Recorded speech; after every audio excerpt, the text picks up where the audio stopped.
Hello, School District of Indian River County. This is your Superintendent, Dr. Moore, here with yet another Facebook Live. So let's jump right into it today. Want to introduce a new incentive that we have going district-wide. This is going to be our Spring Fever Fest for our elementary and middle schools. And here's what we're doing. We're going to provide an opportunity for all of our middle school students and elementary school students at each school level to have a spring break fest. And this is something that we're going to have sponsored. We'll come to the school.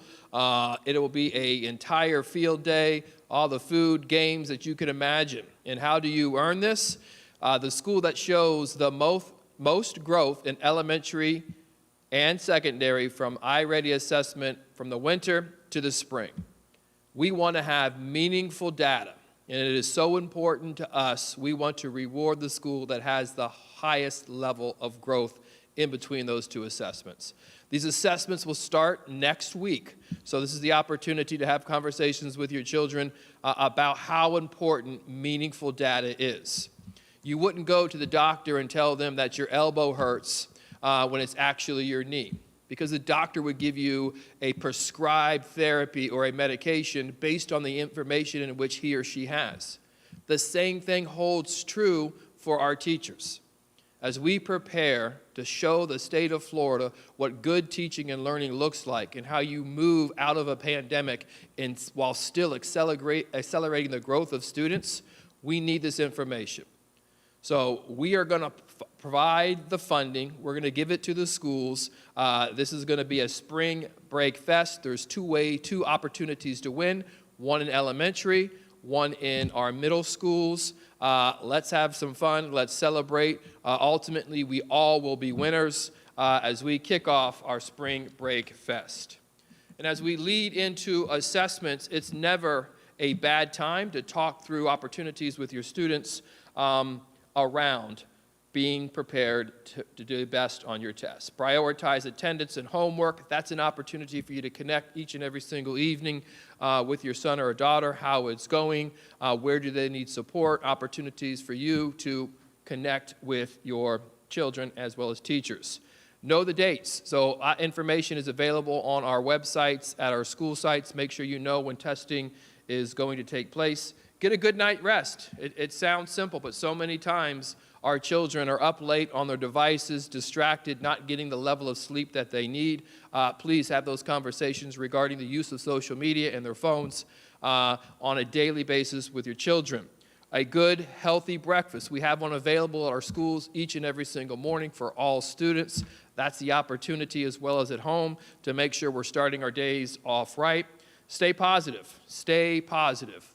We, as a community, as a nation, have been through so much as a result of the pandemic, but we need to stay positive. We understand there's a great deal of stress in our schools and what we want to get done, but ultimately, let's stay positive as we move through this and help identify strategies for your son or daughter to relax. A great way to relax is to have deep conversations with your students regarding their realities. We also want to highlight our STEAM Fest, which is coming up in partnership, which is going to be Saturday, March 12th from 10 to 4 p.m. at the IG Center. So this would be an opportunity to come in and see some of the innovative things that are taking place across our community. We do want to introduce a new feature that we have available on our portal, and this is our opportunity to ensure that parents have the opportunity to inform us regarding the use of media library books that their children can have access to. So as a school system, we want to lead from the front and demonstrate how you partner with a parent in order to ensure that we as a school system, the one school system, is providing an opportunity for all families to access their public education. And that's hard work because we're one school system. But we understand and value the importance of parents, and we want to make sure when it comes to library books, our parents are in the driver's seat. So if you're a parent and you have no issues with the textbooks or the library books that are in our schools, there's no action for you to take. You can just continue about your day. But if you would want to review and select different options for library books, then you could go on to your parent portal under Forms and identify the permission process for library books. In a very, very simple level, you will have the opportunity to allow your child limited access to library books by identifying the books in which you, as a parent, do not want your son or daughter access to, or to limit the complete use of checking out library books. So it is a very straightforward process. Just log on to our parent portal. It'll lead you through a number of different prompts. The prompts are different for elementary and middle school versus the high school. So please take the time to review. I would encourage you to look at our Follett system, the texts that are there, the books that are available in your specific grade level. So, take the time, review the books, and go on to this form and identify the level of access that you would want your son or daughter to have as it relates to library books. This will be available later today, and we will continue to advertise and push out this parental option over the course of the next 2 weeks. But once again, if there is no issues with you as it relates to library books, then there's no action for you to take. But I would encourage everyone to at least take the time to review, to make sure that we are partnering with you as we educate your children. We also want to acknowledge an initiative that we have going on over the course of the next 2 weeks. We have a number of heroes in our community which are educators. So we have a social media campaign going on where we're looking forward to acknowledging all of our hometown heroes and taking them, pushing them on social media and celebrating the above and beyond effort that our educators are distributing to our students over the course of the day. So this is the opportunity for us to say our teachers, our support staff, our administrators are going above and beyond. And over the course of the last 2 years, public education has been really, really tough and really, really hard. But we are very, very confident in the effort and the power that our teachers and educators have and our support staff have at each of our schools. So this is the opportunity for us to celebrate our hometown heroes for all the work that they do on a daily basis.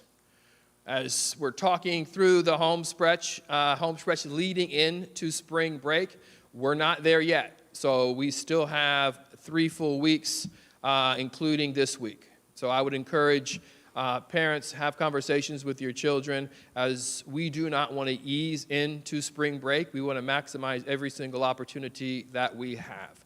I would encourage parents to have conversations with your son or daughter regarding that phone that they have. We've done a lot of work around accessing library books, but more access is provided on that phone. And to have a conversation regarding how that phone is being used, the responsibilities and expectations you have as parents regarding the use of that phone is very, very important. While having that conversation, please remind your students that there are expectations in our school and we hold ourselves accountable to those expectations. If there is an issue or a concern or something that may have caused hesitation for your son or daughter, please share that with us. If they share that with you, encourage them throughout the school day. These buildings, these schools are filled with caring, loving adults that you should be proud that are standing in front of your children each and every single day. If there's something that is concerning, it needs to be shared. And we could help and support our children, our community's children. Those are our updates. Thank you very much. Have a wonderful week, and we'll see you again next week. Thank you.